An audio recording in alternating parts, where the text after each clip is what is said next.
He thinks he smells something burning. It's my brain. No, it's the sticks from the friction of me throwing them open. We're looking at the switch triplet, right? And you have to recognize there is a right flam, so that we have to make an actual downstroke in the right. Right? Now in the left, again, a downstroke. What we're trying to do is not make these downstrokes accents.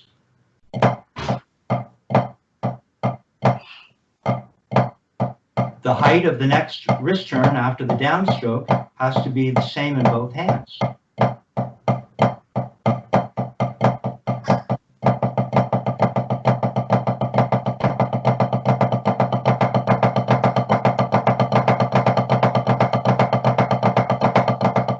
Okay? It's real easy if you just relax, but we have to honor these motions.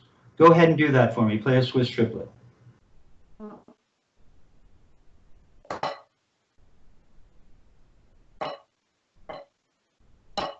There you go. Now you're not throwing the stick away in the right as you were before. Oh, you just did. No, don't slam the right. It comes down almost at the same speed it went up. Don't go throwing your right open. Don't rush the right on the way down. But you have to get, now remember what we talked about. What's gonna happen is when you go, we learned that the weight of the hand, if you just let it go, motivates the upward motion of the form. The weight compels the upward motion of the form. And in the left, this motion, the bending of the wrist thusly, also the weight of the hand motivates the upward motion of the forearm. We're going to feel that every time we go to play a Swiss triplet. We're going to feel that weight, the propensity of that weight to help move, to compel the upper arm to want to move.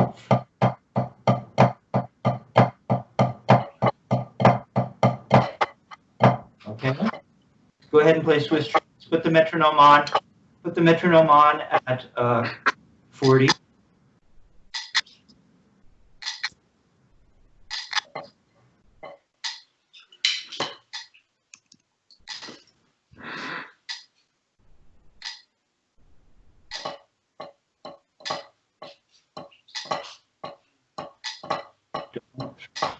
Go throwing your first finger open in the left. For your, just hold on.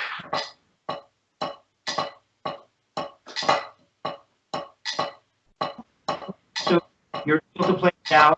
You're able to play dotted quarter. Can you go the other way?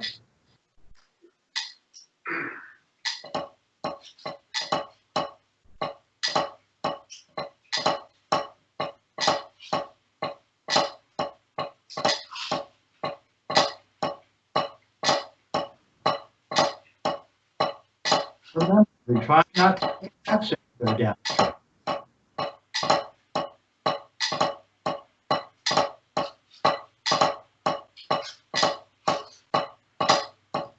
What? The left doesn't land here. The left lands and waits here so that it can make it a rotation. And the right, it lands. You weren't stopping here in the right, interestingly. Right, but that's where you have to land and turn the right for one note and turn in the rotate in the left for one note.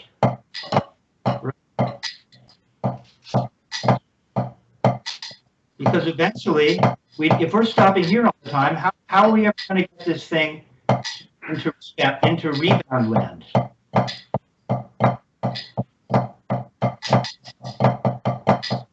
See, we have to land.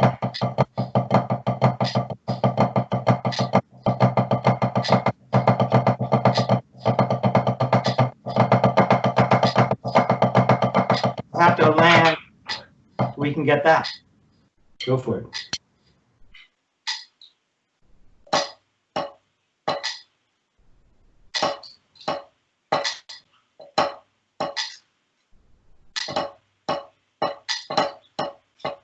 Now you can decide, are you going to play it to a quarter note, or are you going to play it to a dotted quarter note? Slower first to get it. Okay, then make it actually to a quarter note.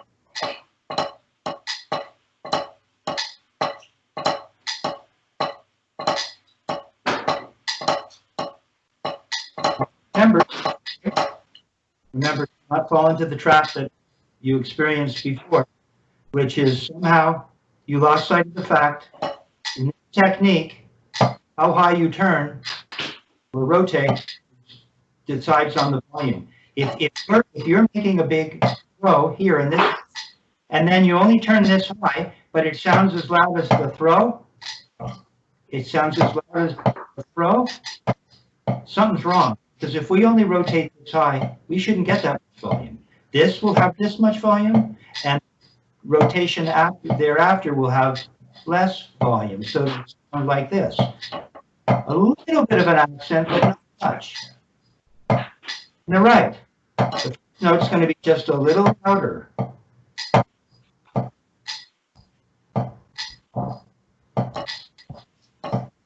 I'm not trying to make the second note as loud, and it certainly shouldn't be as loud if you're not turning high.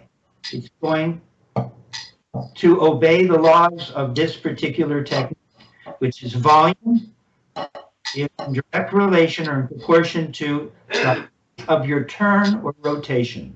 So quarter note, leading.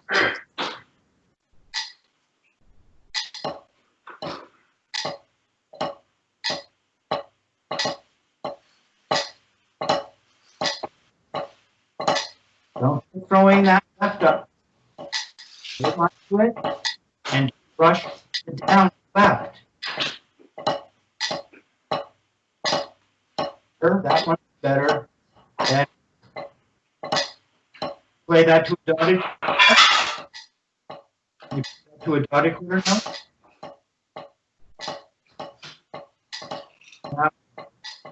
Now, you have a little less time that you're throwing your left up higher than you were when you were playing more slowly. Makes no sense.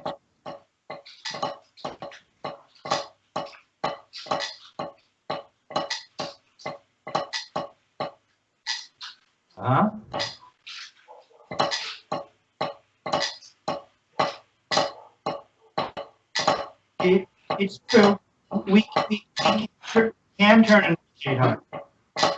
If properly handled, we can. We can go.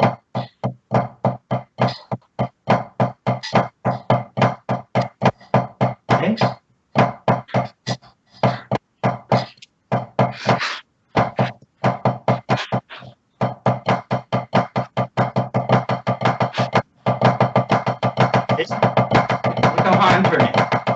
How high I'm turning and rotating? Okay, so we can, but for now, right now, for you to get this under control, because you have this propensity to make a throw in the left by throwing the stick towards the ceiling thusly. Remember, I told you that Murray Spivak explained that he went to a teacher in New York who had him playing just with, and he thought the thing was like a slingshot. He didn't know where the heck the thing was going to go off, where it was going to go. And he said, so he came back to his teacher. He said, I don't walk around like this. I walk around like this. And so if you put the stick in your hand, it happens that the first on there, and it acts as some kind of, well, remember, in this technique, the first finger in traditional is considered the guide, right? So now the stick isn't going to go flying all over the place. Right? It's not going to go off who knows where. And you're not going to throw your first finger open and turn it into the very thing that Murray Spivak created the antithesis to. Okay, and in the right, we're not going up, throwing our hand open and throwing all the power away. It's like you're throwing the power away. Don't do that. No, it's the weight of the stick, and then You don't rush it. Watch. You don't rush it. No, you're coming up too high. In relation, you're turning too much to the ceiling in relationship to how much you come up. There, better. Just feel the energy roll out to the tip. Okay? All right, so you can see in what we're doing here,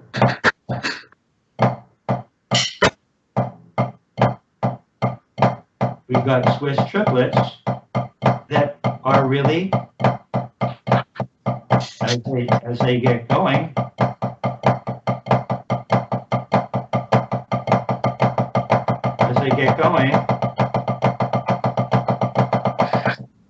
now they're just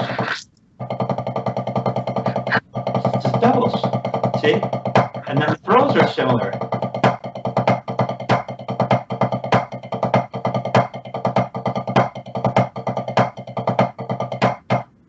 See, but the motions have to be, you don't have the motions together in your Swiss triplet, and you're throwing your finger open, and you're throwing the stick up behind your shoulder.